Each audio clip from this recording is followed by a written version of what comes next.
Hey, hey, hey, everybody. Let's make sure we're all good. It looks like we are. Welcome to Critical Q&A number 506 in the year of our Lord, 2025, July 27th here. It's a bit of a scorcher here in Denver, and so I am dressed appropriately.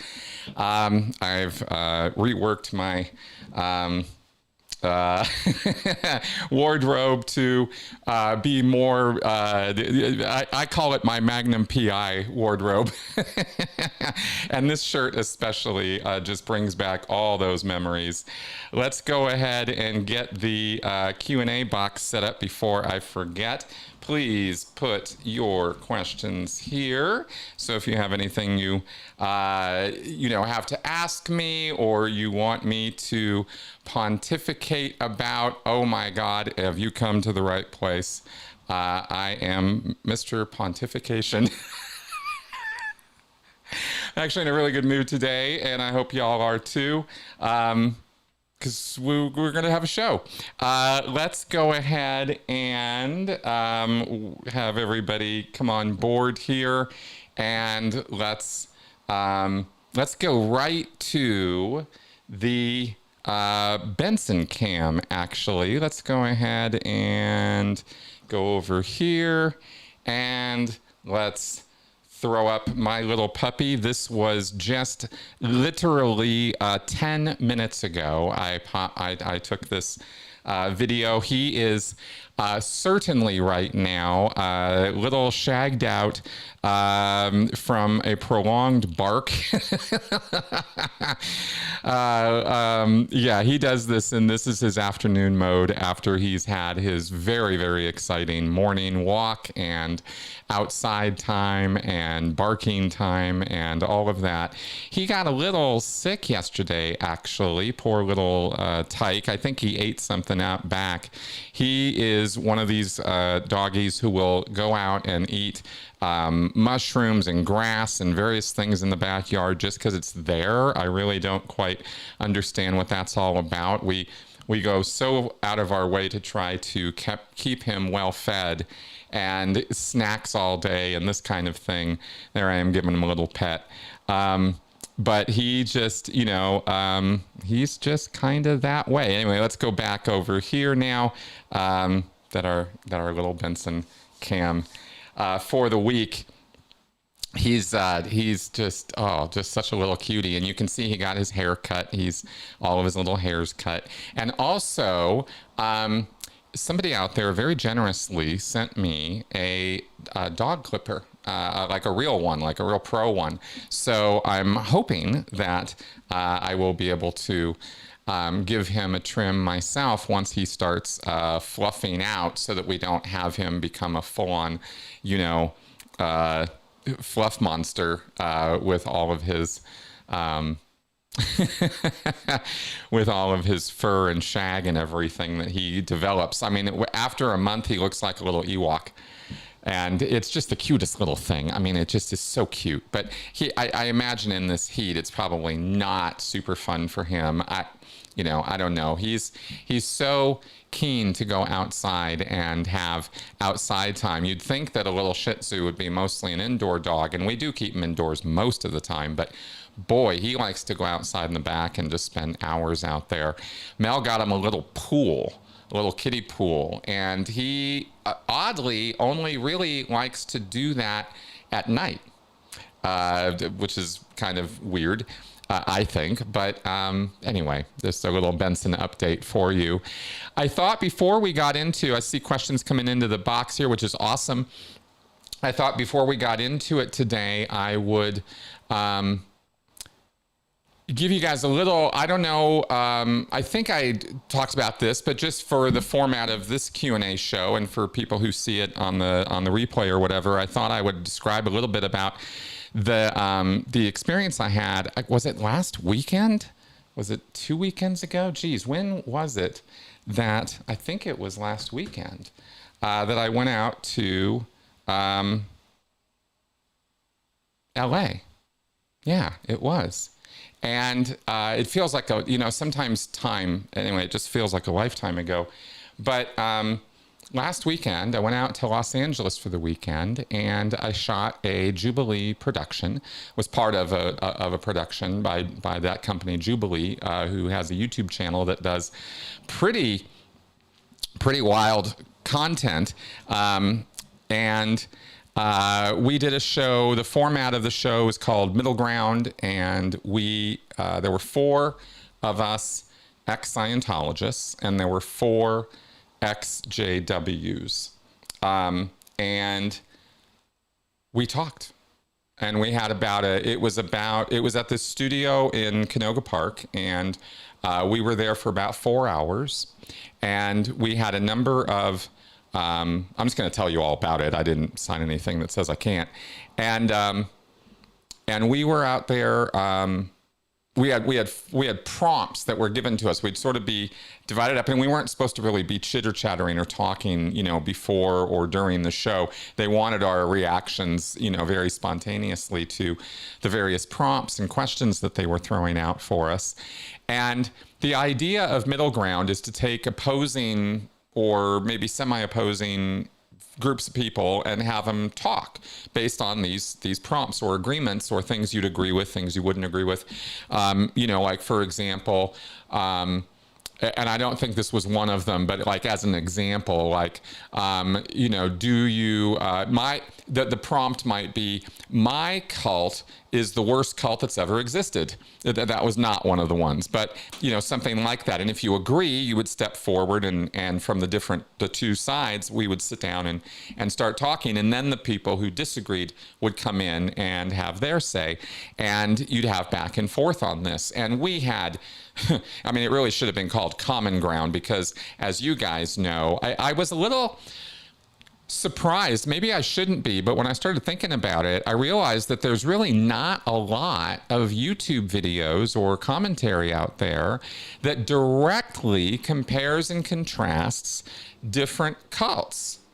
I've done a lot of that stuff when I had the 3 apostate shows, where I had an ex-Mormon and an ex-Jehovah's Witness and me doing nothing but compare and contrast. I think we did about 10 or 11 episodes, but that's kind of not common. And so I hope that this show that we did will be shown. They said there's a chance, as with every show they produce, that it might not go to air, right, and go up on their channel, but hopefully this one does, because I think people need to see just how much commonality there is between these groups. And one of the funny things that we all sort of laughed at while we were there was the director told us that they had been working for a while to try to set up a middle ground format show of ex-Scientologists talking to Scientologists and ex-JWs talking to JWs. But of course, the nature of destructive cults is that they are not open, they're not transparent, and they are not interested in debating or conversing with declared, disfellowshipped, shunned members. That's the whole point, is shut that shit down, right? So they were never going to agree to have 4 Scientologists come and talk to us, 4 ex-Scientologists. It was me, Mike Brown, Liz Gale, and Alex Barnes-Ross, by the way. And for those of you tracking any behind-the-scenes, drama or whatever, there was no drama there. It was actually, we were all on our best behavior. And Alex and I have sort of restored our communication as well, our relationship, and I'm very, very happy about that. I don't know that we're, jumping into doing shows together, but we sort of settled things, and I was very, very happy about that before we did this show. And actually completely independent of this show happening, I reached out to him and we did that. Anyway, Alex Barnes-Ross. Hi, me. So anyway, that was kind of how it went. And I really, really do hope it airs. The only frustrating part about being there was that we didn't have enough time to really give long, complete answers. You know me, I love giving, all the data and really giving a whole rundown on stuff. But by the necessity of the format and the way the editing is going to work and everything, they want things to be going along at a good clip, right? And I get it. That's totally fine. I'm not suggesting that they should do it some other way, but some of those prompts and some of the things we ended up talking about, like the RPF, or about some of the things that go on with children in these groups, and the cover up of sexual abuse, and the lot of common ground between Scientology and Jehovah's Witnesses that way. And remember that the Jehovah's Witnesses are the ones who dogmatically have the two witness rule, where if two people didn't see an instance of abuse or an event of abuse happen, then the elders pretty much say it didn't happen, or there's no evidence of it happening, and they will deny and refute and completely ignore victim testimonials, when people are coming to them and saying, hey, look, I was abused by this elder, I was abused by this parishioner, this person in the group. They don't give that any credence or credibility. And they have been acknowledged, the Jehovah's Witnesses, in the recent Australian Royal Commission investigation into this sort of thing. It came up that there were over 1,000 instances of them just sitting on these kind of stories. It's very, very serious stuff. And of course, with Epstein in the air right now and all the controversy with that, I think this is, a hot topic material, and it should be being exposed and talked about, which is why I thought I'd spend a moment to talk about it. So, so that was, that's what the show was. And so I hope in a month or two, that's kind of the time frame we were given as far as when it might come out. We'll see, right? We'll watch for it. If I get any more word on anything about that, then you guys will be the first to know. I don't think I'm spilling any secrets here or anything with all of this. It's really just, kind of how those Jubilee productions get done. It would be absolutely amazing and fun, I think, to do one of those surrounded format ones, right? If I could be in the middle of 20 people who are cultists or cult apologists or something. Oh my God, that would be nerve-wracking as hell to do that format and sit there for hours taking on people like that. But that would be, but ultimately I'd totally do it. I think that would be a lot of fun. So I have kept there's a site they have where you can kind of keep up with future shows they're going to do, because maybe there might be an opportunity for me to go do another one of those. And if so, I would certainly jump at it, because the exposure on that channel is quite good. And also really reaches a demographic that my channel doesn't tend to reach for some reason. I have no control over how YouTube distributes or recommends my videos. There's just no control on the levers of that. And so I don't get my channel recommended a lot to people who I think would be very, very interested in some of it. That's why I started doing more production of those YouTube shorts, and I kind of cracked the code on how to do that. Very, very good recommendations from you guys. Chris, get those shorts out there, do those. You were absolutely right, and it has been helpful to drive some more traffic, as they say, to my channel. So you'll see more and more of those shorts. I'm trying to do 4 shorts, varying between a minute, 3 minutes. You have a max of 3 minutes on those.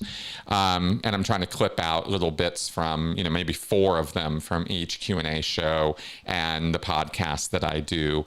I have not been doing shorts of the show I do with Tony.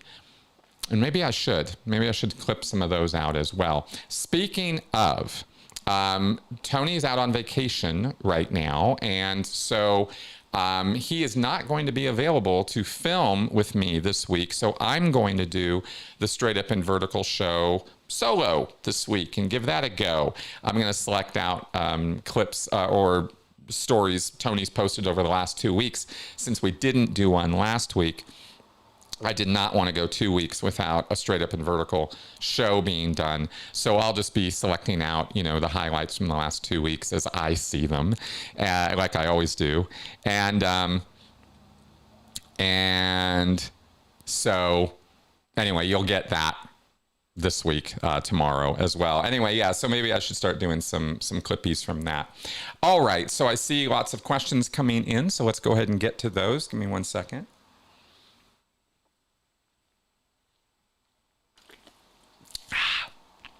It's hot here. I think today we're supposed to be like 95 or something. Let me take a look at 95 degrees right now, outside. Hot, hot, hot. Denver is, I think we're supposed to have some rain, and the temperatures are supposed to come down in the next few days, but the forecasts are not always accurate here. That is something I have noticed over the years. All right, so let's see what we've got here. Start throwing these up on the screen. Here's our first one. George Smiley asks, what is verbal tech? How does it help with cultic indoctrination? Let's see here. Okay, thanks for the question, George. So verbal tech is a term that's Scientology specific, and it is basically defined as explaining verbally, right, any point of Scientology technology, any of the writings of Scientology. Hubbard seemed to have the very unrealistic expectation that the telephone game phenomenon could be prevented in Scientology. In other words, the idea of passing things on verbally from one person to the next, and you know how people will change or forget or modify or alter the importance of things when they are passing things along. Or sometimes they'll just invent out of nowhere stuff and add that to the story or narrative or facts or whatever that they're passing on. Hubbard didn't want that for Scientology. He wanted it to remain pure. He wanted it to be what he said, what he wrote, and that's it. And so if you're going to be a Scientologist, you are told that it is an ethics penalty, that you will have disciplinary actions taken against you if you explain Scientology to people. Now, of course, when you are promulgating, when you're disseminating, right, recruiting, for Scientology, then you have to explain some of it, right? You got to break down some things. You got to tell people about it. But it's more, this is one of the reasons why it's more encouraged in Scientology to just get one of Hubbard's books into people's hands and get them to read what Hubbard said or wrote, or lectures, right? Or what he said, and get it straight from the source. And the idea with this, of course, is that Hubbard's language is steeped in double binds and emotional manipulation. Steeped in it. It's all over Scientology, right? And Hubbard was kind of good at it.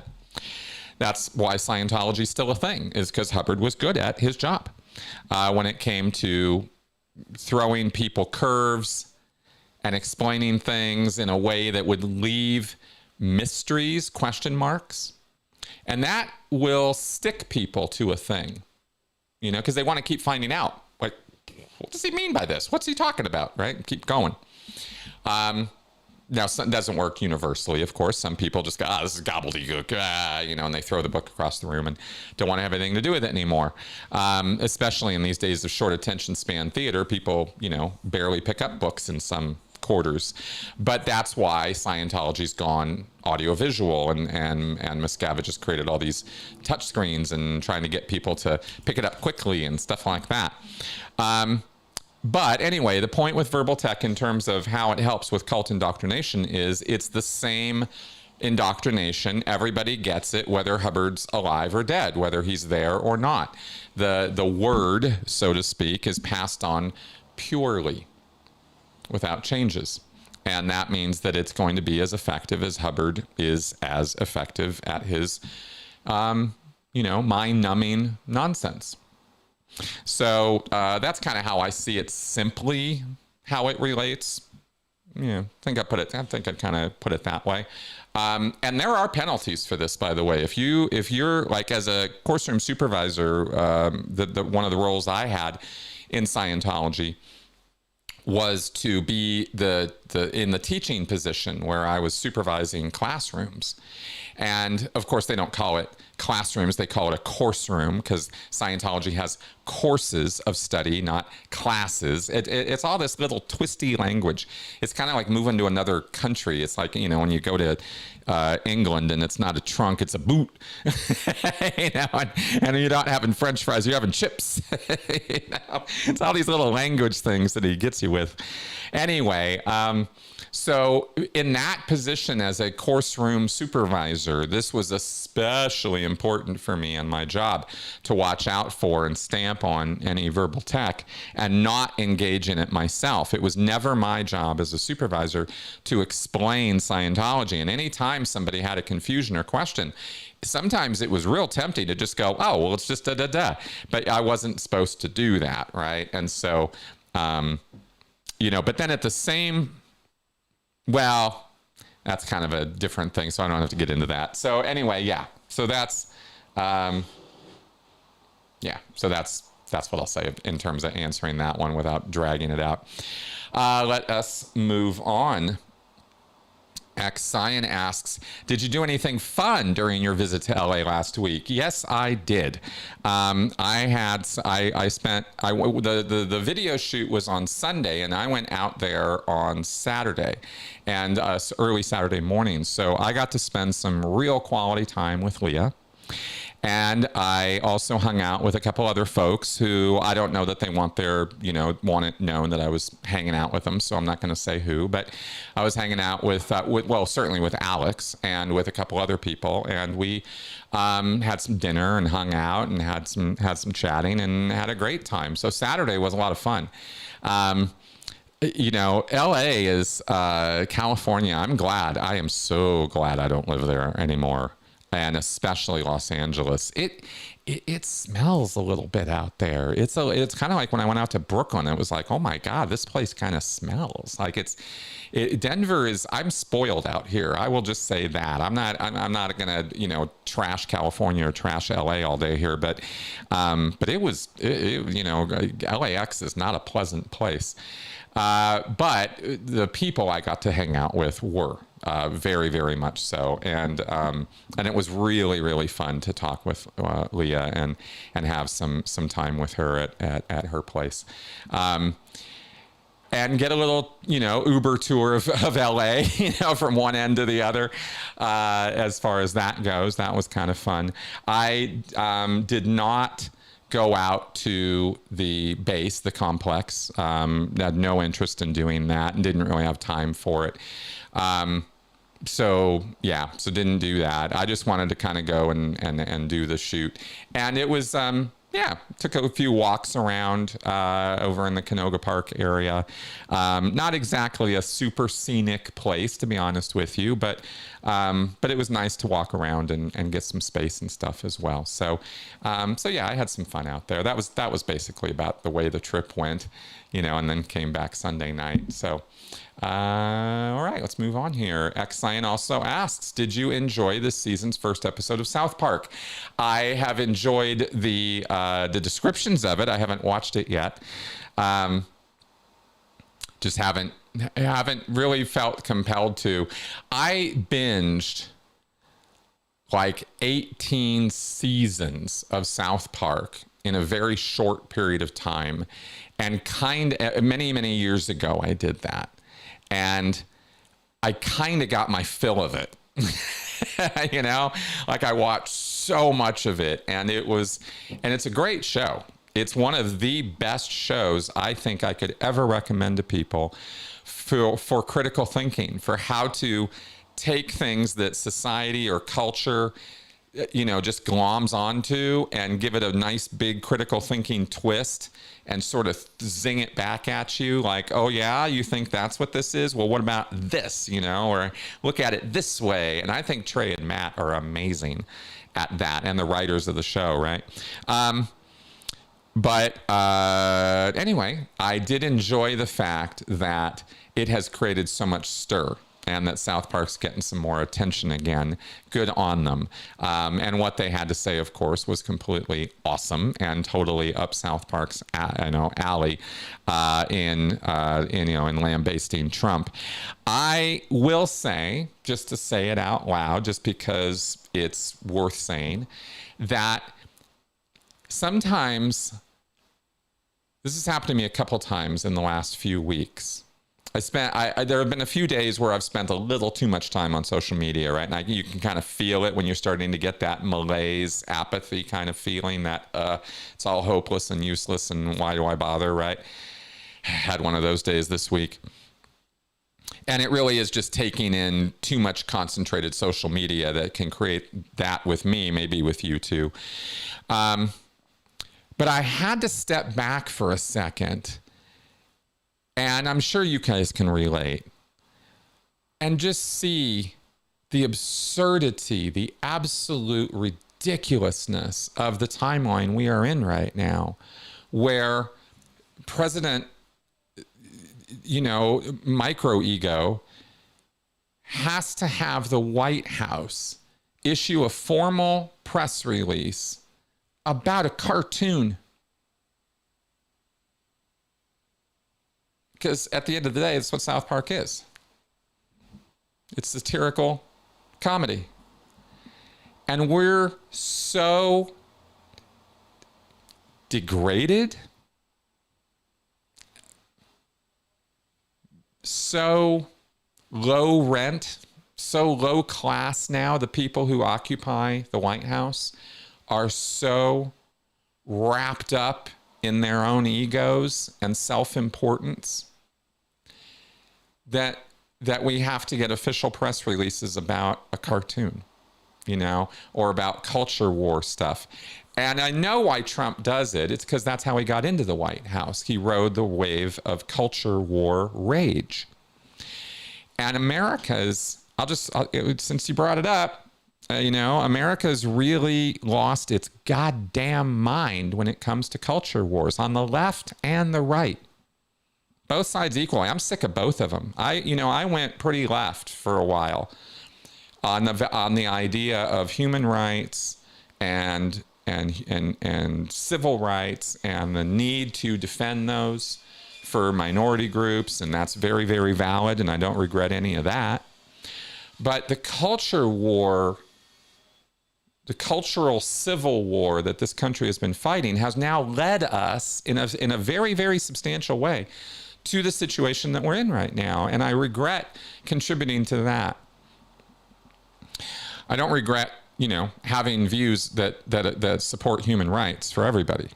That's not the error. That's not the wrong thing, right? But using that to lambaste fellow Americans and insult them and deride them, right? And it goes both ways.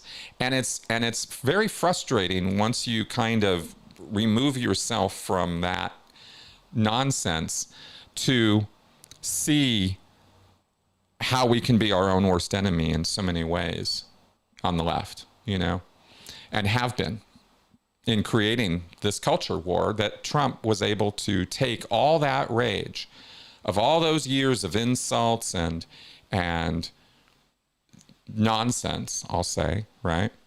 And ride that wave right into the White House. And there was nobody more surprised that he could do that than he was.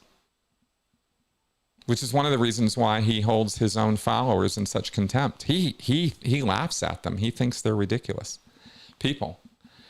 That whole statement he made when he said he could shoot somebody on Fifth Avenue.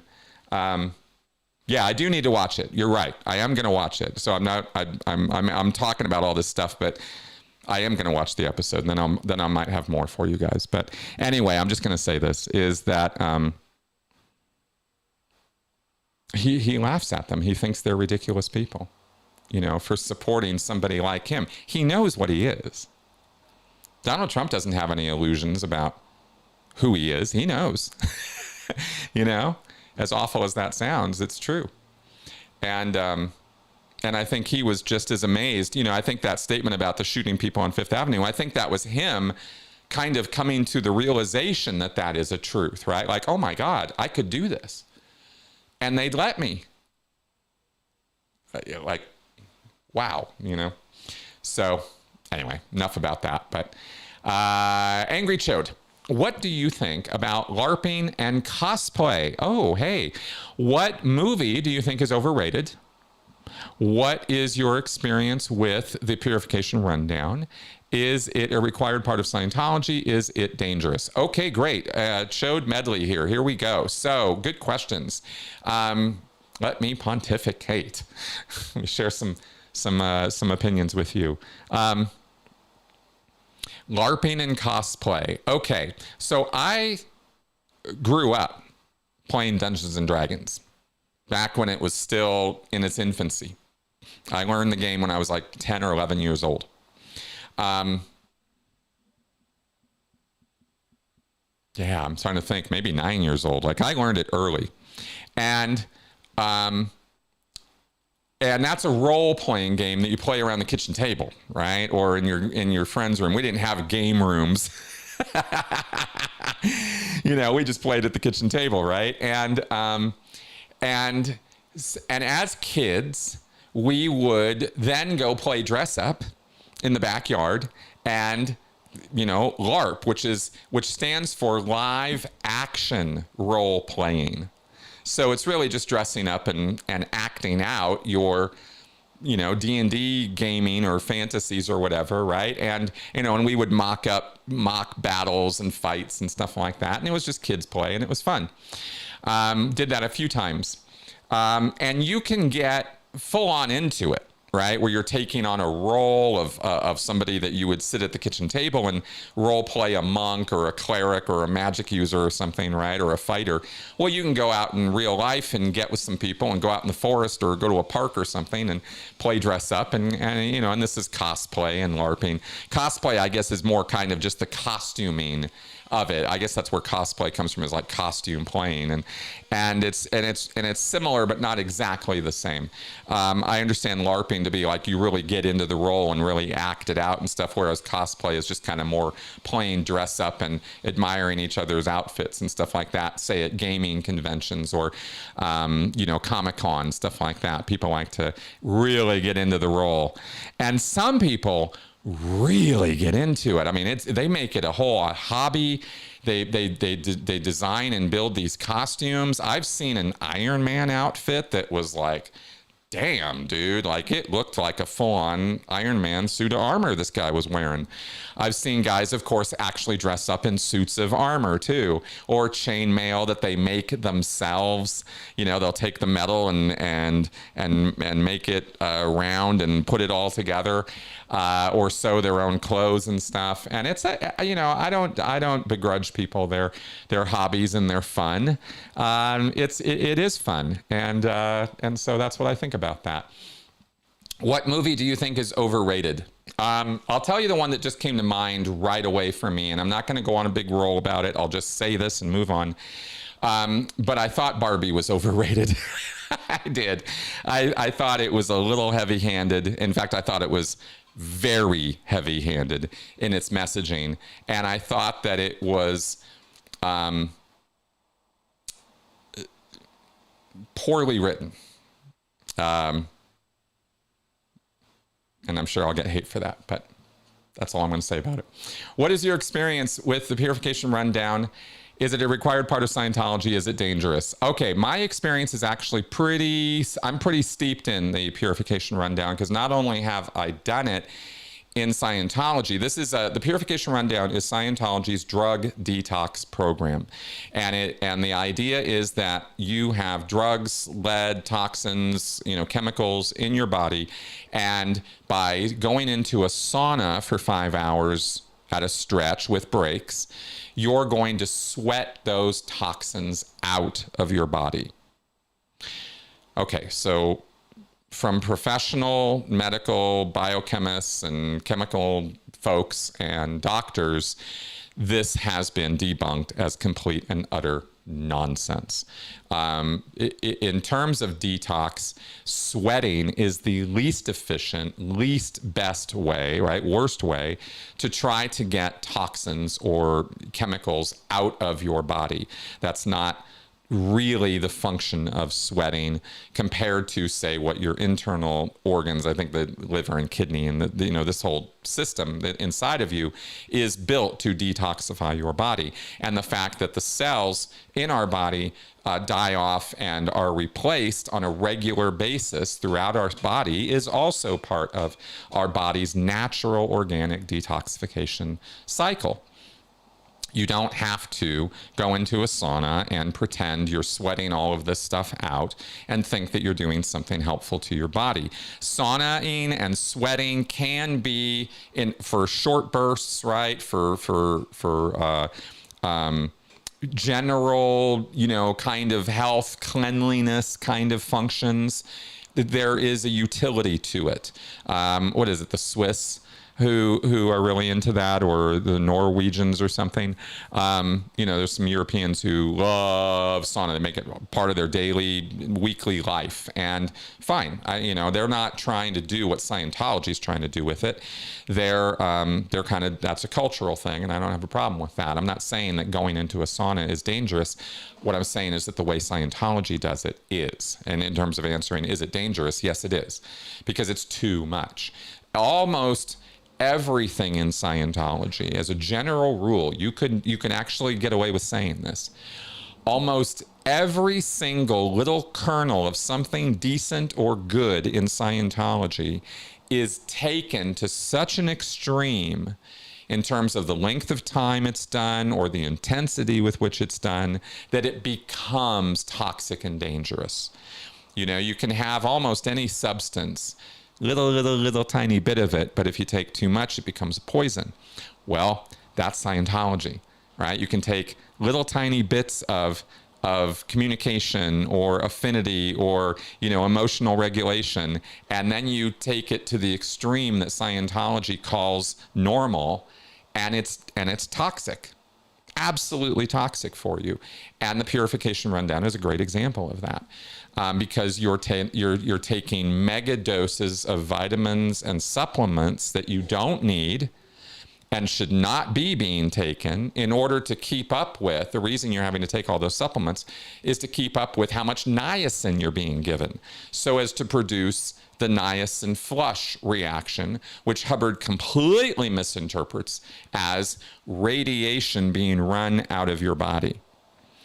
Right, because you can get a niacin flush and see tan lines or see phenomena on the skin, Hubbard wrongfully concluded, oh, well, this means that you're running radiation and toxins out of your body. Niacin is the agent that's making that happen, and we have to give you all these mega doses of vitamins in order to not create vitamin deficiencies or in your system, keeping up with each other, right? So you're having to take vitamin A and D, E, B complex, B1, mega vitamin or multivitamins, you're taking niacin, and you're drinking oil to replace the oil that you're losing through the sweat out.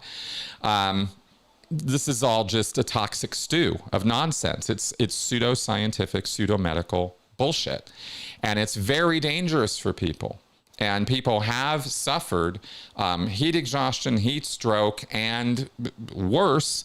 And there have been deaths connected with the Narconon program and with Scientology's purification program. But OSA has done a fairly championship job of suppressing the hell out of all of those stories or events so that Scientology would remain liability free, from any legal accountability for doing that to people. That's the Purification Rundown, and it is a required part of Scientology. It's the first, or one of the first, major steps on the bridge to total freedom, and everybody has to do it. And here's how fucked up this is, just to get profane for a second. I mean, really fucked up. They have kids do this. I've seen 7-year-olds. I thought 2 weeks ago I saw a photo of a success story of somebody talking about a 7-year-old being made to do this. What the hell toxins and detox is necessary for a 7-year-old's body? It's insanity.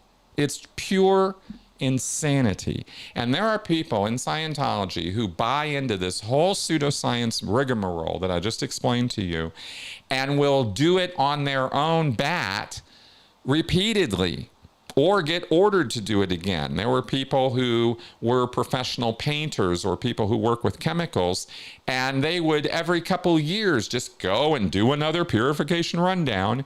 And this is like $2,000, $3,000 a pop to do it. 7 days a week, 5 hours a day in the sauna. It's not good for you. It's the opposite of good for you. Right? I cannot stress enough. Years ago, I did a whole video breaking it all down, by the way, which you guys can get into if you want to see even more about how dangerous it is. Because I'll tell you one more thing real fast, is heat exhaustion and heat stroke have very specific physical phenomena. You get headaches, you get tired, you can break out in a cold sweat, you can have a number of things happen to your body when it's getting too hot. And Scientology will tell you when you are experiencing some of this phenomenon that that's just the drugs coming back out of your system. That's just you being restimulated by your awful reactive mind, and you need to get back in the sauna and keep doing it. So, like when I say it's dangerous, I mean, I'm not even kidding. It's not just it's dangerous because you're sweating a lot. It's dangerous because they will literally push you into a situation where you could suffer from heat exhaustion, which could lead to heat stroke, and they're doing it to you, right? Under the guise of helping you. So, can't stress enough how bad that is for you. I hope you're not hearing that banging right next door. The guy's working on his fence or something next door there. But okay. Katie Dotson, I know who Magnum PI is, but does Benson know who Zeus and Apollo are? No, I don't think he does. Oh, right. No, he doesn't. But let me comment on that. Okay, Zeus and Apollo, of course, being a couple dogs that were featured in the Magnum PI show. I had to think about that one for a second, Katie. Benson, I will say this though. I'll take advantage of this question to say this. Benson loves to hang out with almost any other dog. He just loves them. He just gloms right over onto them. So that's kind of another fun thing with Benson. Okay, Xion asks here, do you have any life's little lessons that you've learned in your life that you're still continually reminded of? Ooh.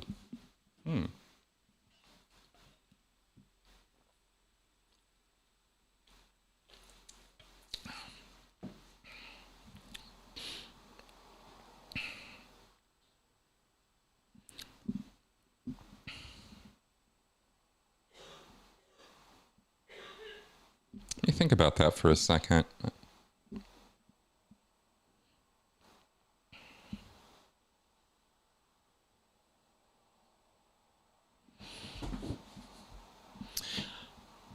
I don't know, rightly or wrongly, maybe.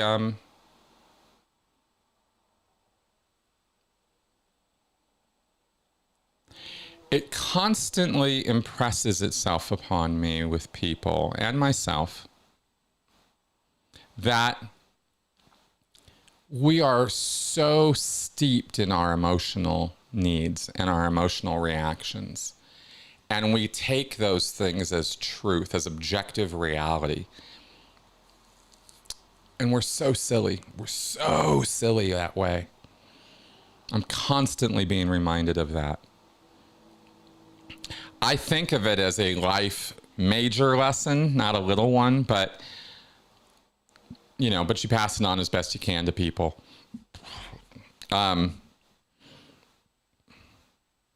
We're such emotional creatures. We lead with our emotions constantly, and we treat our emotional reactions as though they are rational truth, you know?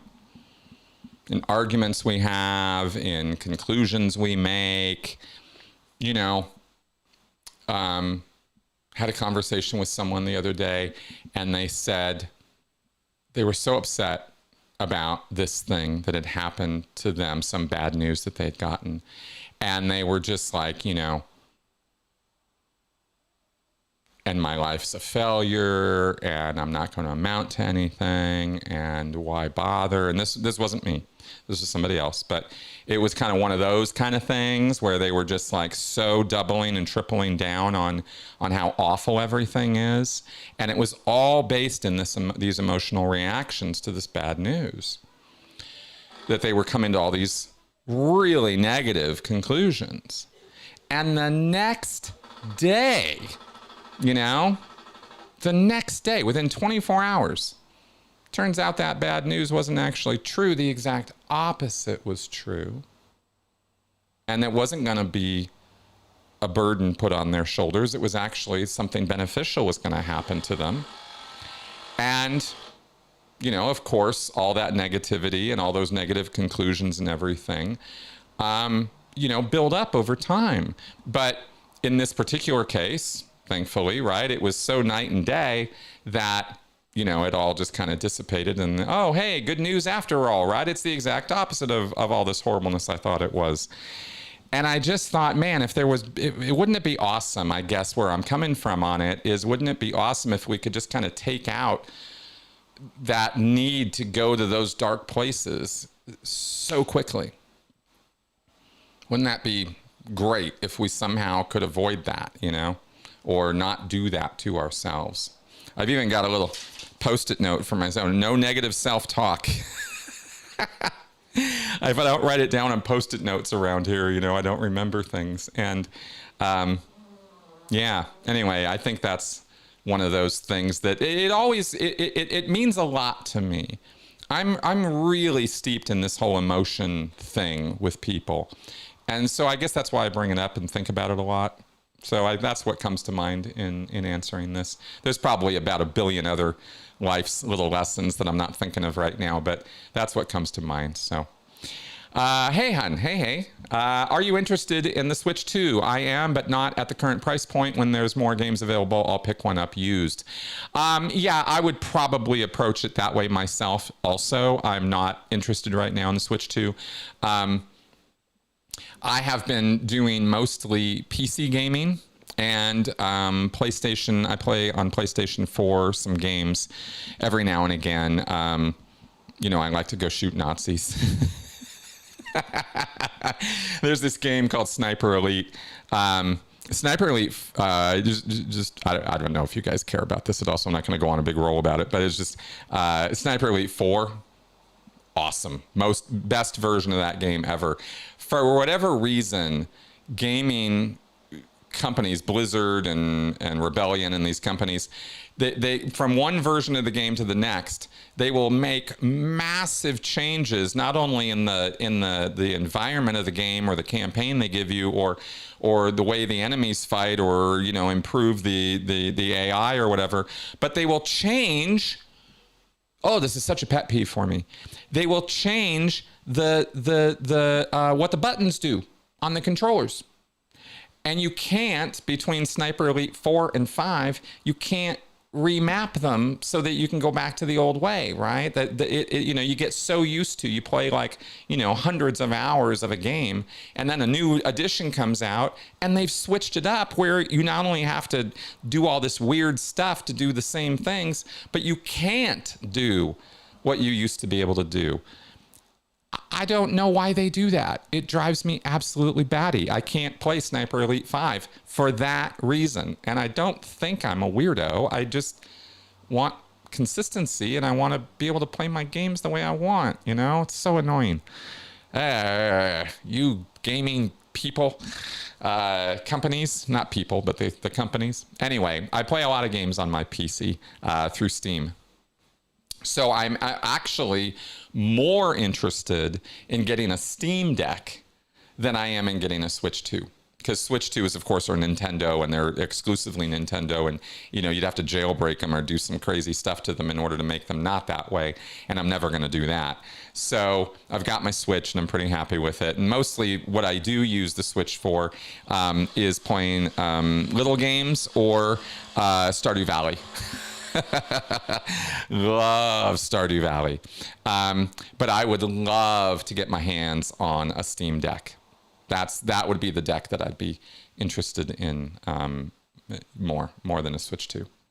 Because then I could take the stuff that I play on my PC and I can play it in the living room on my TV in there. I believe you can connect the Steam Deck to your TV, and then I could, play it on a bigger screen.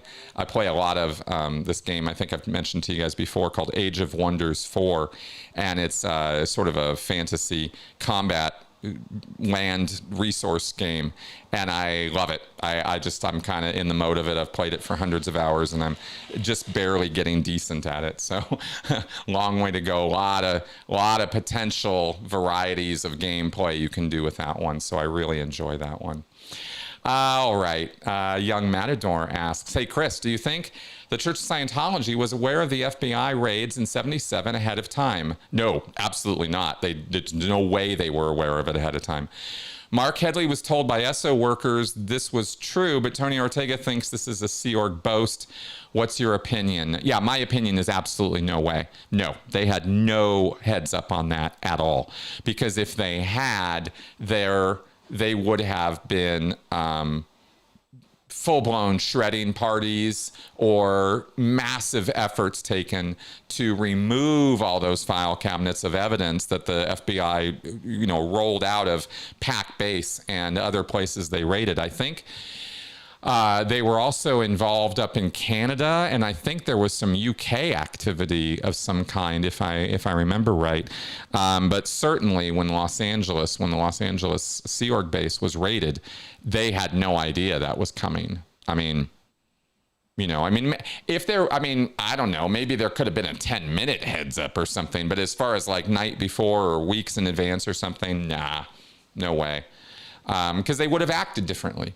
They would have done something to stop it or prevent the FBI from getting their hands on all the things that they got their hands on, because what came out was damning. The entire Paulette Cooper documentation was there, and the FBI got it, right? And that exonerated Paulette. All the operations, the Snow White stuff. It was, people went to jail because of that. So it's unthinkable to me that Scientology had some kind of heads up. What did they do? if they got a heads up, what did they do with it? Absolutely nothing. So yeah, I would need to see more to be convinced that that's a true thing. I would need to see evidence of that of some kind, or hear more about what the context of that is. That's my take on it. Yeah,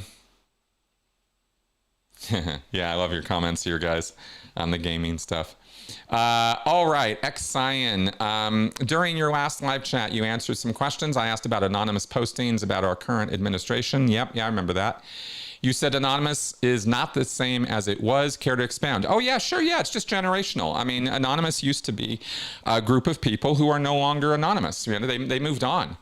It's a revolving door kind of situation. There are some people who are old school, and I think you're one of them, X-Cyan, or I've had people come on who, in my comments section, who have said that they were involved with Anonymous back in the day, and great, but you then know that the community has changed, and that that things move on, right? And nothing stays static on the internet, nothing. But people basically kind of aged out of it, as I understand. This is how it was explained to me by people who were inside, is I think it was around, when I first got out of Scientology in 2013 is when I hit the internet. And I started making connections with some people, and one of those people was somebody who was connected with that whole 2007-8 protest thing. They'd been on the inside and they knew all about Anonymous and had been connected with them for years. And they were the ones who kind of gave me a lot of inside knowledge about how it works and what it's about and what they were trying to do and what their intentions are and that kind of thing. Because, of course, within Scientology, we were told that they are either basement dwelling, pizza eating, trolls who are paid by big pharma to attack Scientology. This is literally the narrative we were given about Anonymous. Or that they are, incel-like cyber terrorists, and that they are an organized body of paid bad actors, right? They were always paid, right? It couldn't be that anybody in the world outside of Scientology would ever be doing something out of the kindness or generosity of their heart and because they want to see good done in the world. No. That's never, ever the go-to explanation for groups like Anonymous when you're inside the cult, right? It's always, they are evil and they literally must be destroyed. So that's how it was explained to us. And I didn't particularly believe or disbelieve that narrative. I was on the RPF when Anonymous happened.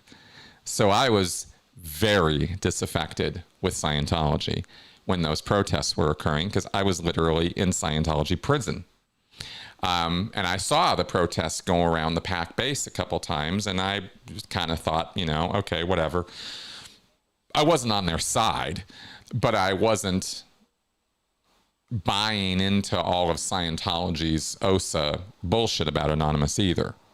I had enough self-awareness of the way that the organization lied to us that I knew that I could take a lot of that with a grain of salt, So when I got out of Scientology, I didn't really know what to think, which is why I was glad to hook up with people who would tell me stuff behind, in DMs and stuff about what Anonymous was really all about and what the hacktivist group, right? The kind of like, well, yeah, we're into having fun and, the whole like trolley, kind of 4chan thing. But at the same time, trying to do good for the world. I have never seen Anonymous organize itself as efficiently or effectively as they did then around any other issue. I'm not saying they haven't, I just haven't seen it. And I wish they would, because we could use that these days. I think there have been some hacks and some revelations of material that was not supposed to be exposed that Anonymous has claimed responsibility for, but I haven't seen, like I said, I just haven't seen anything that I thought was as effective as what happened in 2007 and 8. But I might be just out of the loop too. I can hardly claim that I'm fully in the know on all the things that Anonymous has been up to all these years. So that's what I got for you on that one. Yeah. Demographically, university students, as the Elk of Antioch says. Yeah. So, they age out, they get a life, they have families, jobs, obligations. They don't have time for that anymore, stuff like that. Okay. Xian also asks, come back to that one. There it is. Okay, what is this question? Would you or someone be a happier person if you totally turned off all news because of its worrisome content and nature and just lived your life without it?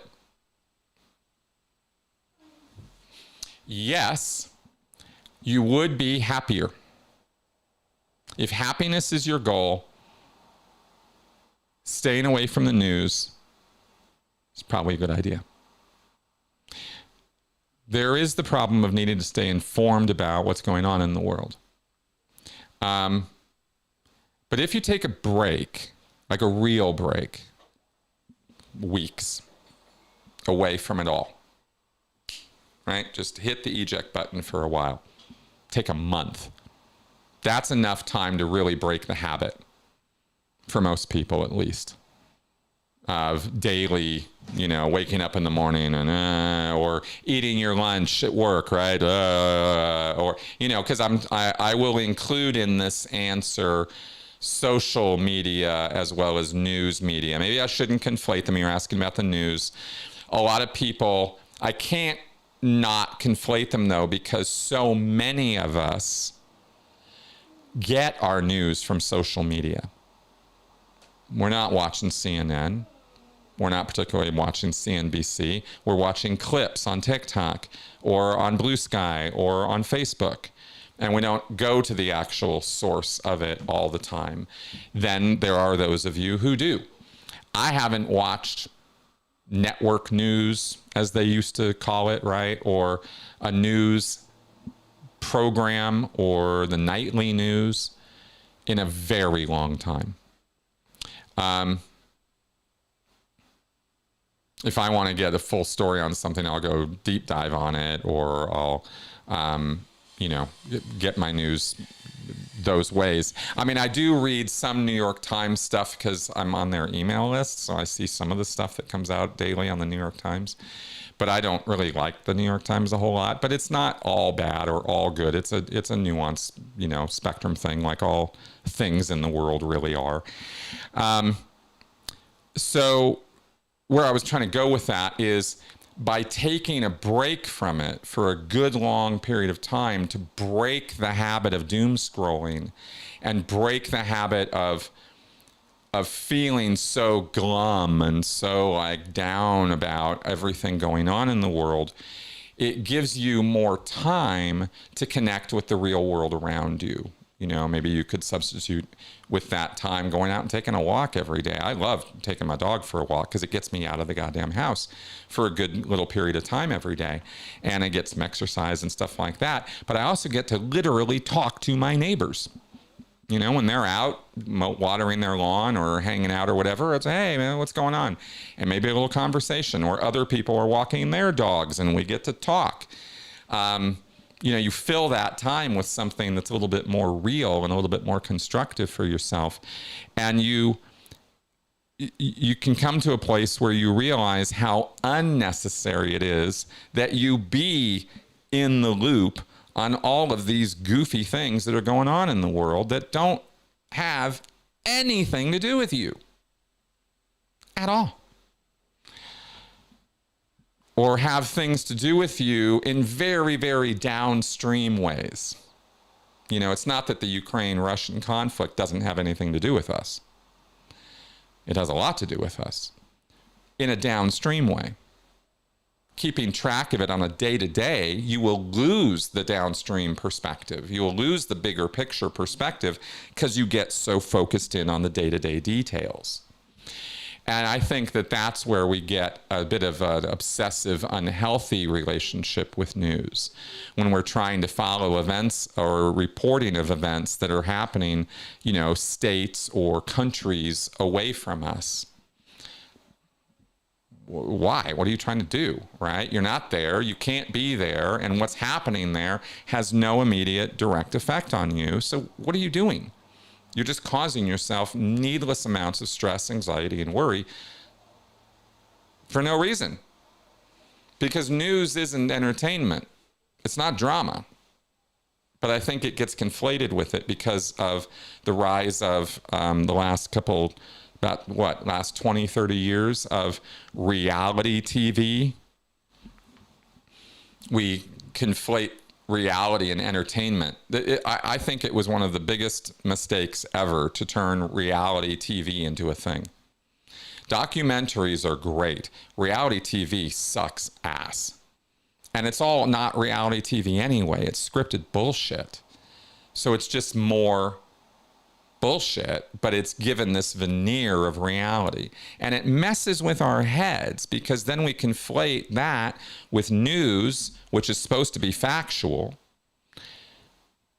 And you wonder why we're in a post-truth environment where people don't even know that truth is a thing and don't care about it anymore. These are reasons why. And I believe that it's a very, very good idea to unplug from that. I do. And then you'll find, after you do that for a period of time, that you can go back to looking at the news, but you look at it from a bigger, broader perspective, because you realize that that sinking into the minute to minute, hour to hour, day to day, keeping up with it is ridiculous and unnecessary to your life. And there are far more constructive things you could be doing with your time for yourself and for those around you, that are happy making. And it's okay to be happy. It's okay to seek happiness, you know. We live in a very cynical time. And it's okay to reject some of that cynicism, you know. Okay. Hey, hun, have you been to Casa Bonita? You bet I have. If so, is it as awesome as it looks?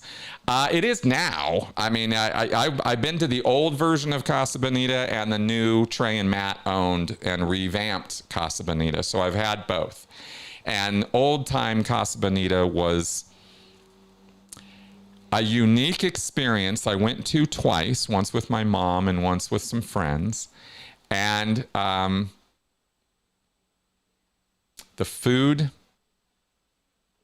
well, you know, if you went to the grocery store and got some cheap tortillas and Velveeta cheese, that would be and threw it in the microwave, right? That was about the quality of the old style Casa Bonita menu. It was bad. It sucked.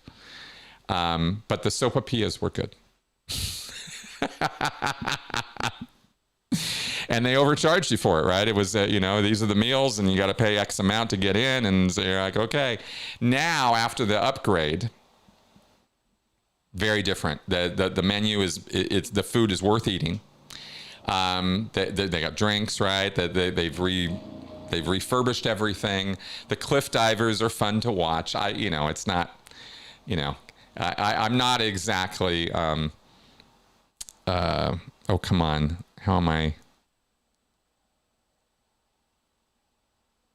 Anyway, I was just thinking about South Park, the cartoon.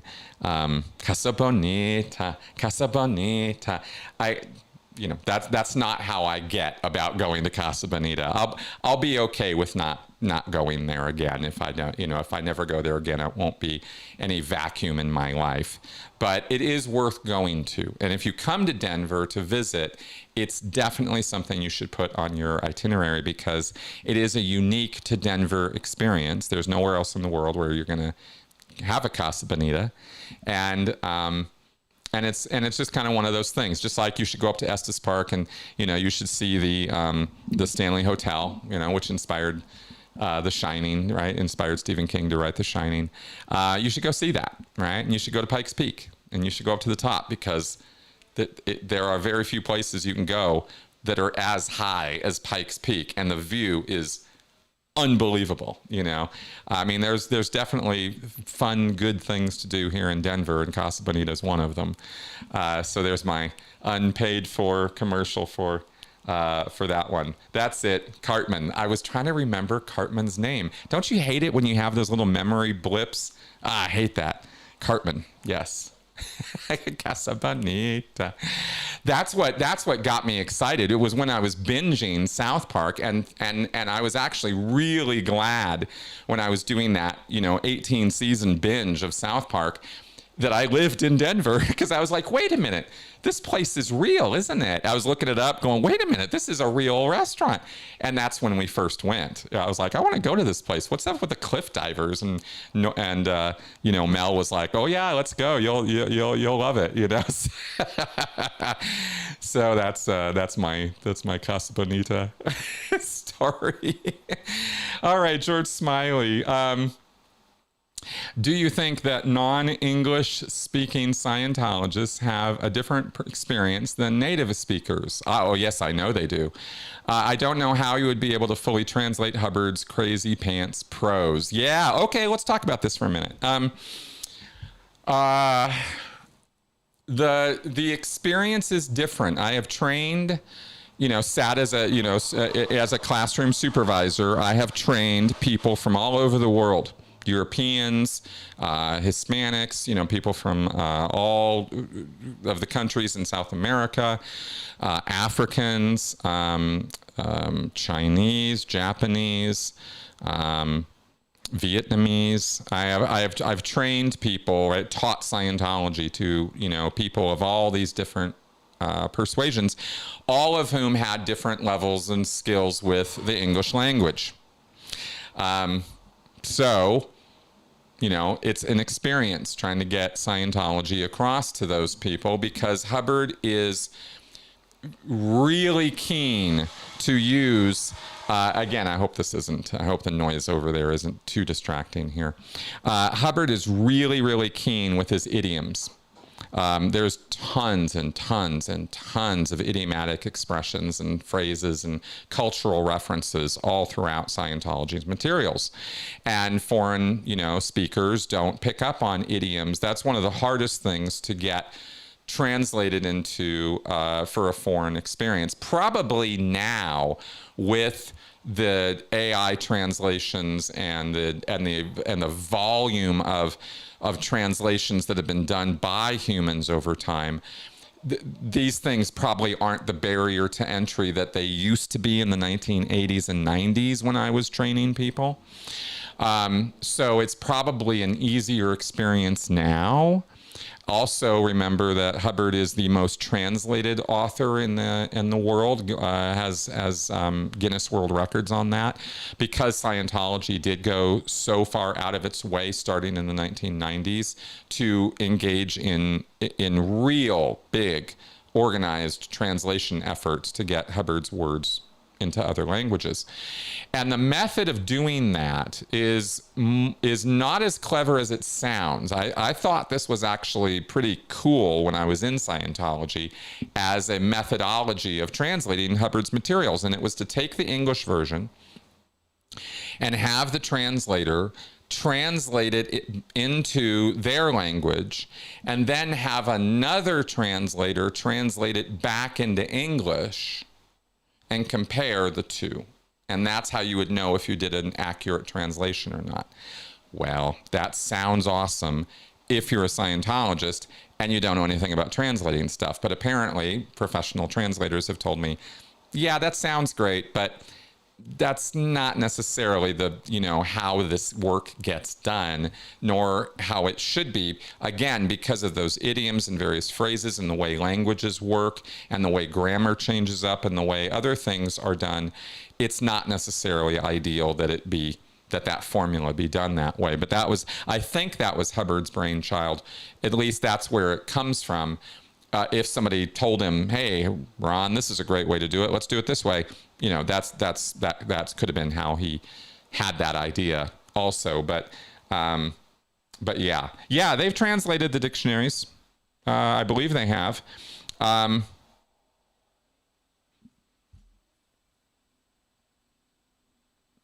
See, the thing with the dictionaries is that there are translations of the technical dictionary and the admin dictionary from back in the day. But Miscavige hasn't, if I remember right, there isn't a current technical dictionary right now. There's a pilot dictionary, and there are glossaries, glossary after glossary after glossary after glossary. And there's a book, which is a glossary of all of the student hat language. Pretty sure that's been translated. But there isn't a formal published current dictionary of Scientology, if I remember right now. So, but if they do ever get their shit together enough to do that, then yeah, they'll translate them. Yeah, for sure. Because I think they pretty much translate everything now. All right, let's carry on here. Xian, you're full of questions today. This is awesome. Have you ever used a program called BrickLink Studio? You bet I have. It's software designed for creating, building, and rendering Lego models, including 3D. Yes, it is. And yes, I've used it. I have built Lego designs using the BrickLink Studio. And I think there was another software that I used, because there have been about 3 or 4 different efforts at basically modifying or writing like CAD software, right? Computer assisted drafting, like 3D modeling type software. This stuff, if I remember right, originated in CAD, where architects and designers and engineers could use computers to design 3D renderings of things. And then somebody got some bright bulb got the idea, wait a minute, we could pre-create all of the Lego pieces and put them into this space as pre-designed pieces, and you could build a Lego model in a 3D computer space. Of course you can. And it's a great way to do it. The usability and utility of the software has always been the bugbear, right? How the ease of use, and does it have all the pieces, and are they in the right colors, and and all this kind of stuff, and how do you look them up most easily? Because trying to describe Lego pieces can be challenging, to say the least. I mean, the little 2x4 bricks, easy 2x4 brick, right? But then you have the 2x4 flat, and then you have the 2x4 flat with the little bevel, and then you have, like, you have all these different variations. There are thousands of different Lego pieces, and describing them is half the battle, and looking them up so you can build your model, right? And then some programs are better than others at getting the sort of 3D space user-friendly. So it can be challenging to use that stuff, but I've spent hours in the past. I haven't worked on that kind of stuff in a few years, but in the past I got real keen on building some things in the 3D space to try them out, or see if I could design something different or new. And it's it was probably one of those, hyper-focused things. It came, it went, maybe it'll come back someday. But, the way interests work with us ADHDers is a little wild that way. Okay, Paula is asking, in Scientology, executives can match to Oppo, and that's all I've got here. Paula, if you want to rephrase or put that question back in, that's all I've got from what you typed in, and I don't know what to say to that. The Elk of Antioch. What do you think of Puff Diddy being found not guilty of coercion and only hiring willing prostitutes across state lines? I was rather disgusted by that. I said that I was going to do a deep dive into that whole thing once the case is over, so that all the facts are out and everything, but that happened, and I was very dejected by that. I'll have to do an analysis for you guys, and I will, of why I don't think that was the, a good thing to have happen, and probably, I don't know yet all the legal shenanigans connected with how they got that out of the case, but it's an injustice that they did.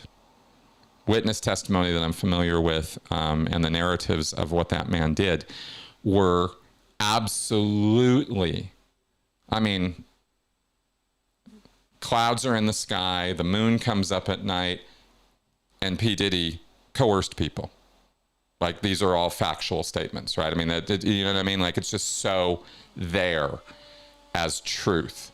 And it's beyond frustrating to watch justice go right off a cliff because of legal procedure or process. And again, I can't right now comment on exactly how that happened yet. I haven't done that deep dive, but it will happen, and we will cover that. Let me go ahead and look into that this week and see.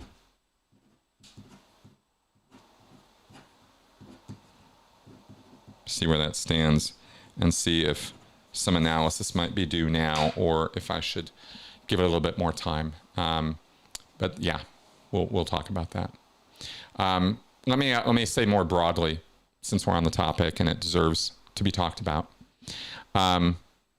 Coercive control as a concept is pretty focused in on domestic abuse and domestic violence legally, in the same way that undue influence as a legal concept is focused pretty hard on estate and contract and business law. And neither of those realms or domains, you could say, are cults. Those things don't yet get brought into cultic activity. And there are a lot of hurdles to get it there. The first one being getting lawyers to realize that these concepts can and should have utility, have applicability when it comes to going after a coercive group. There's a weird thing that I've run into over and over again in the last 12 years. In every conversation that I've had with lawyers, and every legal case brought against Scientology, other cults, there's this sort of,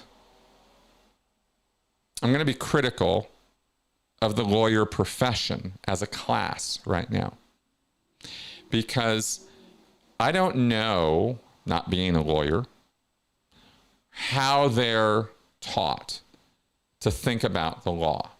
I understand from the experience that I've had that they think about it very procedurally, that they think about it in certain frameworks of this is what it says, this is what that means, and that's the way it works. Pretty general description there. I mean that they're limited in their thinking by their education to only think in certain lanes. This is how contract law works. These are the guide rails. This is how, civil lawsuits work. These are the guide rails. This is the procedure. This is how you do things. This is how a criminal case gets done. And this is how this law works within the criminal system. This is how this law works. And we have all these laws, and some of them overlap, and some of them, have multiple levels of applicability, especially when you go into things like, there's first-degree murder, second-degree murder, manslaughter, unwilling manslaughter, willing man, all these different phrases. And of course, this is different state by state by state. Under United States law, there's federal laws, and then there's state level laws. And so you have so many varieties of all of these different crimes and the different descriptions of them in different regions or areas. So I'm saying all this to say that this is what I understand about the structure of the legal system, but lawyers, one for one, have been the most unimaginative, locked in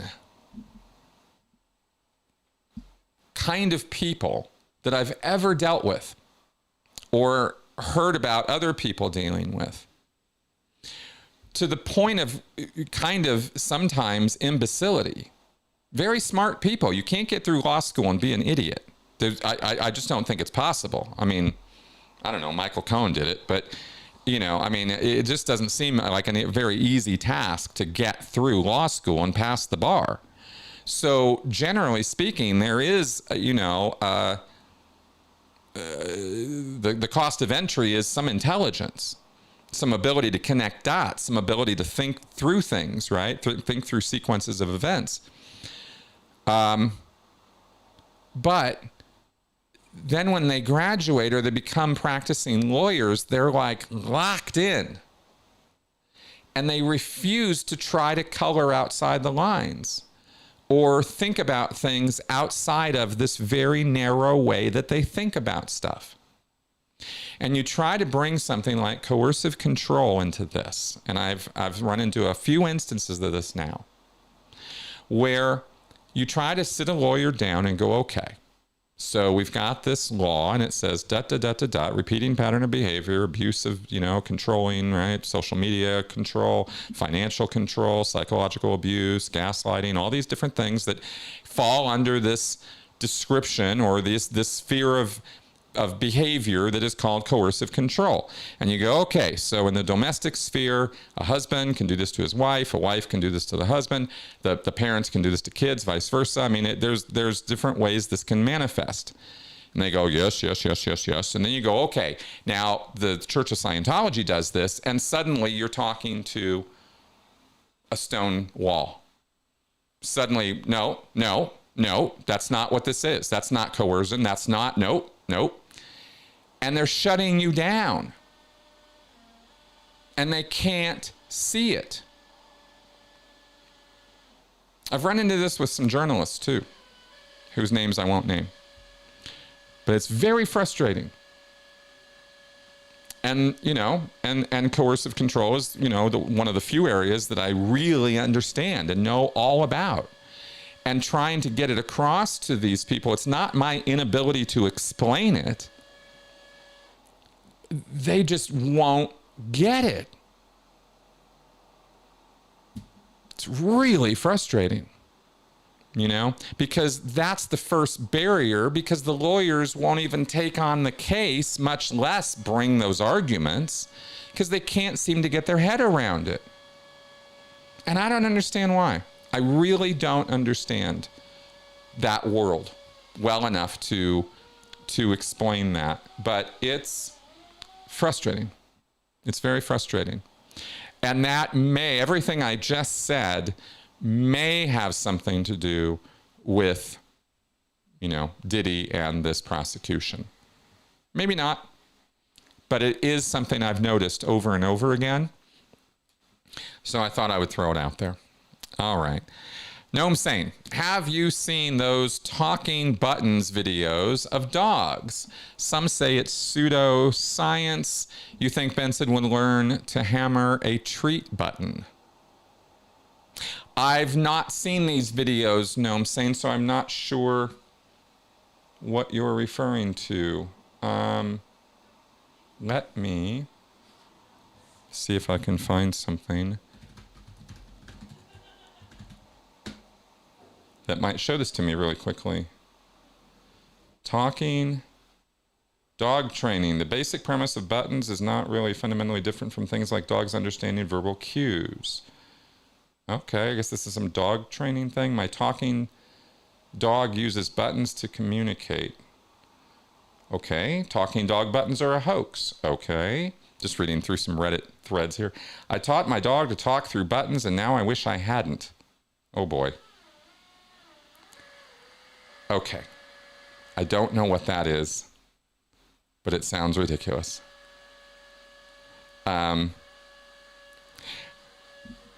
Dogs, what I know from personal experience, which is probably what you guys know, is that dogs, animals recognize sounds and associate it with actions or things. I've taught my dog, eat your food. That phrase, eat your food, eat your food, eat your food. Pointing at the food while he's eating the food. Good boy, eat your food, good boy. That taught him that phrase. No question about it, Benson knows that phrase, right? Come, sit, go, like all the things you teach your dog. They associate the sound with the action and the reward, and you're conditioning them. That's conditioning, that's how it works. We respond to conditioning. Animals of all kinds respond to conditioning. I don't know what the context of the talking buttons is, though, so I can't go there today. I'm sorry, no, I'm saying that I can't give more about that. Okay. Sir Crumbly Blunder Truss. I love that name. Just watched the movie Sisu. Yes. Oh, that was so good.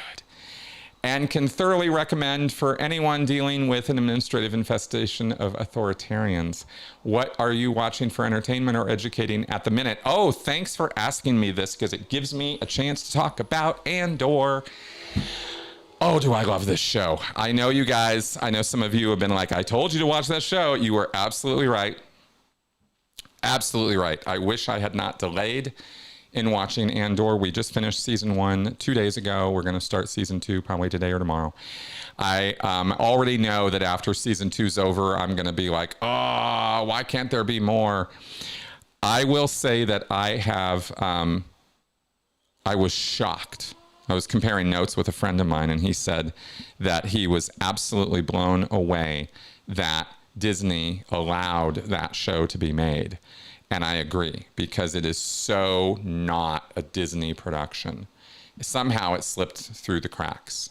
Somehow Kathleen Kennedy greenlighted that and then went somewhere else, thank God, right? And this guy, Tony Gilroy, who basically put it together, was given free rein to just make this show.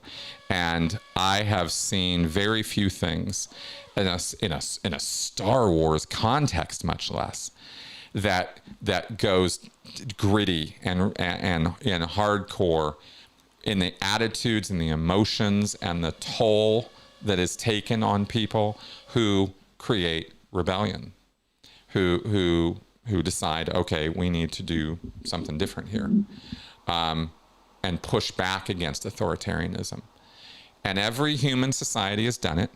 Every single culture that has ever existed has suffered from some degree of strong men and authoritarians, and has figured out ways to create pockets of resistance which unite and which create, pushback and eventual overthrow of those authoritarians. It just happens over and over again in history. We talk about cycles of history. I'm keen to talk about that, and Andor is a fantastic representation of that narrative kind of thing. I'm sure there's other movies out there and other shows in history that have probably even done it better, or in a more detailed way or historical way. But, doing it in the Star Wars universe gives you enough kind of perspective and distance from it that you can be entertained by the show. Truly, it's not a manual, right? It's not a documentary.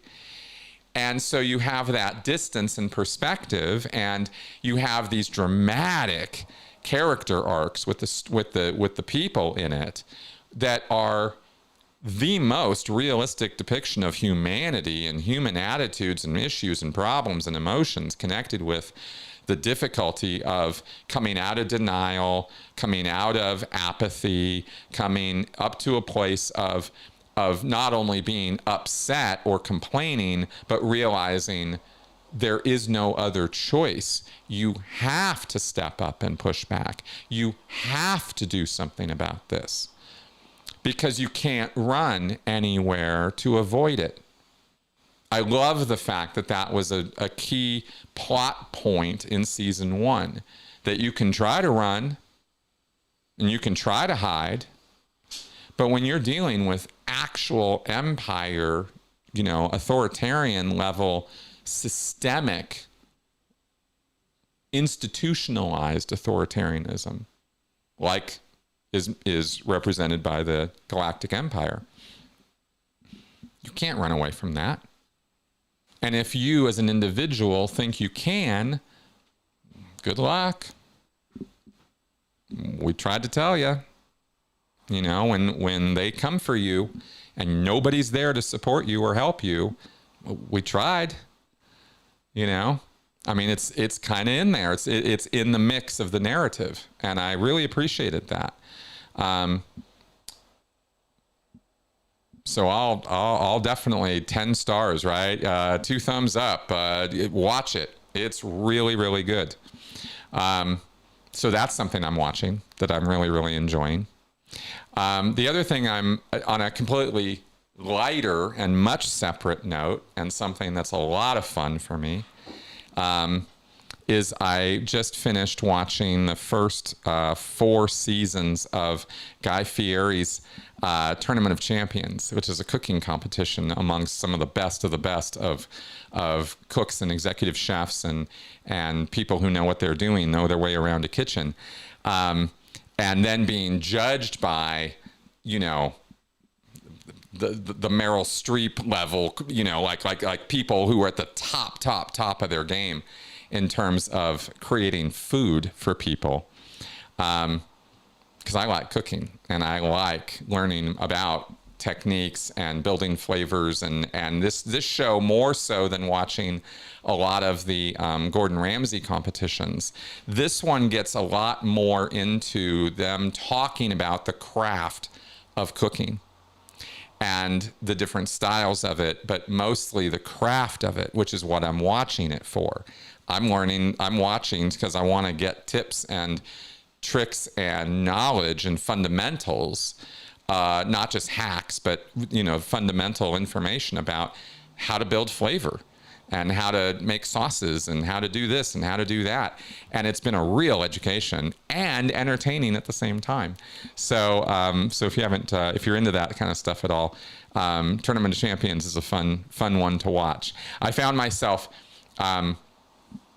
sort of fast forwarding through some of the fluff, you know, the filler that they put into the show and just getting to the competition. But it's fun because the thing that I love, just as an aside on this one, if you're into watching cooking competitions like Chopped or, you know, Next Level Chef or, you know, any of these other shows that are out there, the thing that sets Tournament of Champions apart, and I really wish other shows would do this, is it's blind judging. The taste testing is done blind. So the judges have no idea who made the dish that they are eating, the dishes that they're eating when they're judging them. So there's no bias from who the cook was. And that's a big deal.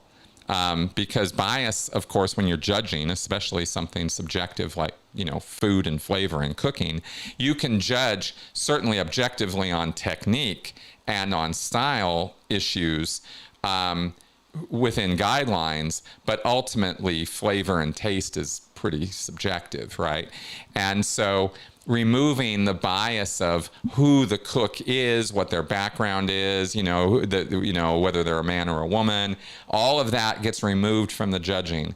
And so it feels like I'm watching a cooking competition that is as objective as it possibly can be when it comes to that. And so the comments from the judges are often pretty cool and pretty interesting. So you asked, so that's kind of what my life has been about. I've watched the first 4 seasons and I can't seem to get my hands on seasons 5 and 6. So I'll have to. I'm looking for other things to watch now in terms of cooking competitions and shows to watch to learn more about cooking. So that's what's going on in my life.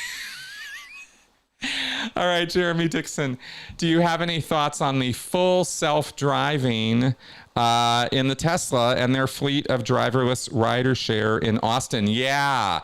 You know, it was interesting because I have a couple friends who, I'll just be nameless because I don't know that this is something they want me saying by name, but I have a couple friends who have some Teslas, and we met recently, and they really clued me in. I was surprised to learn how good the self-driving tech apparently is now. Could have fooled me. I didn't know. To the point where they said that a friend of theirs had purchased a Tesla recently, and the car delivered itself from Phoenix to their place here in Denver. And I was like, it did what?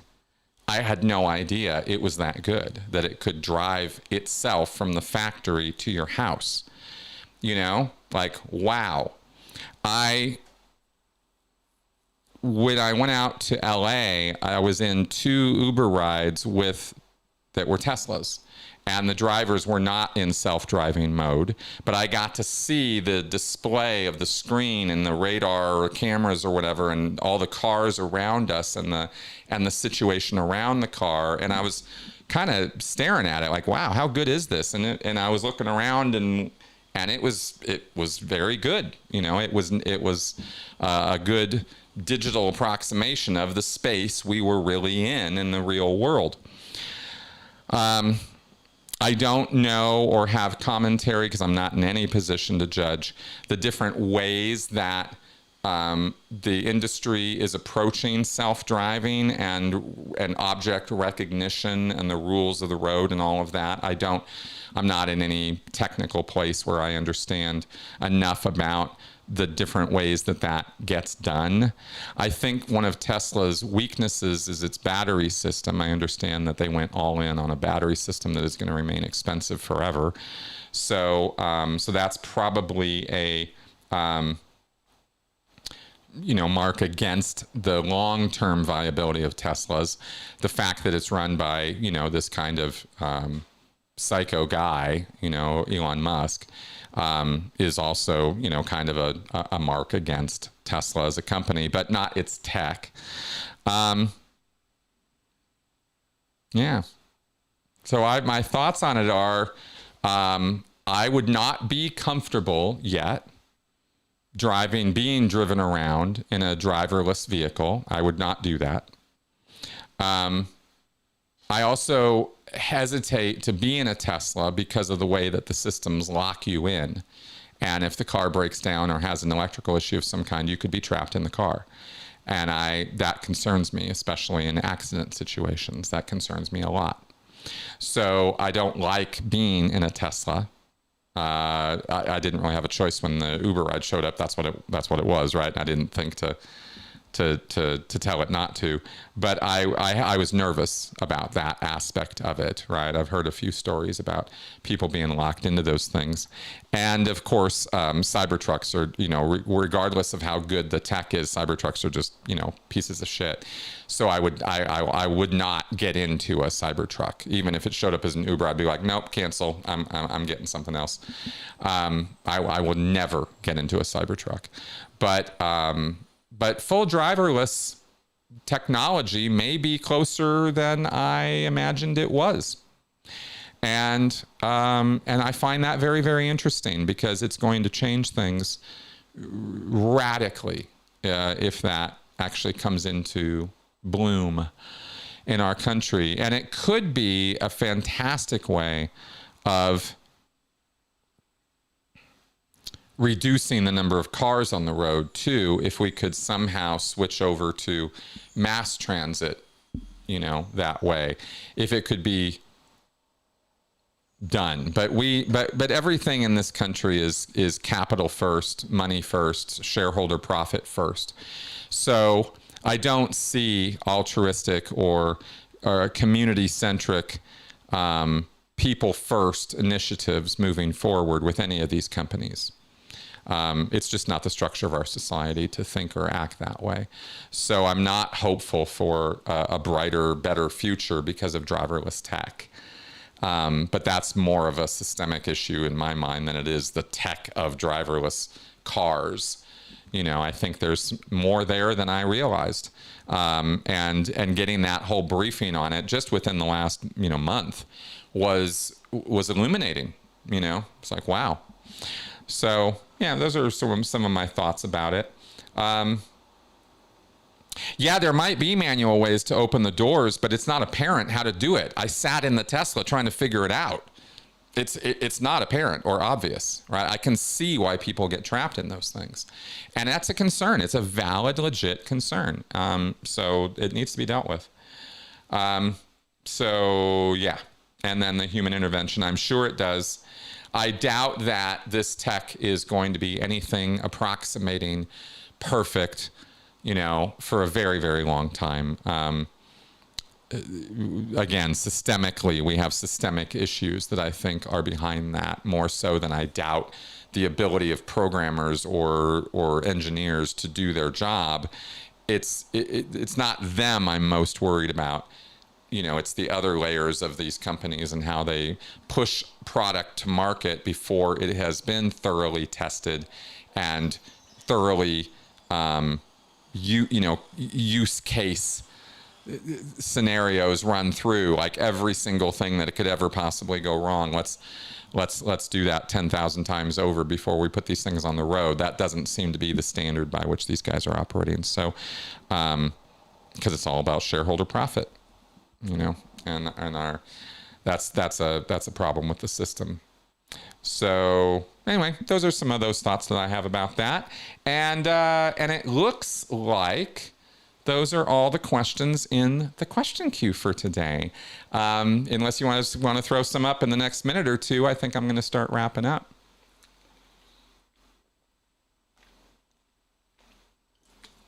Excuse me. I